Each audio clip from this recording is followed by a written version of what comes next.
Hello everyone, তোমরা সবাই কেমন আছো? আশা করছি খুব ভালো আছো।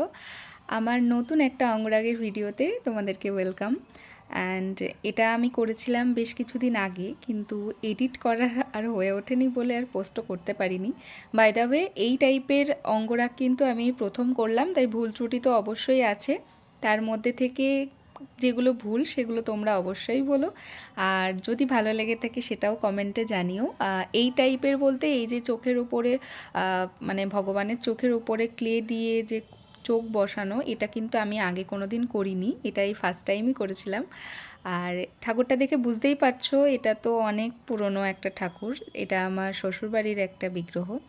তো এটার উপরে আমি একটু সুন্দর করে কারুকার্য করার চেষ্টা করেছি, কারণ অনেক দিন পুরনো হয়ে থাকায় ঠাকুরটার গ্লেজটা নষ্ট হয়ে গেছিলো, প্রায়ই নষ্ট হয়ে গেছিলো।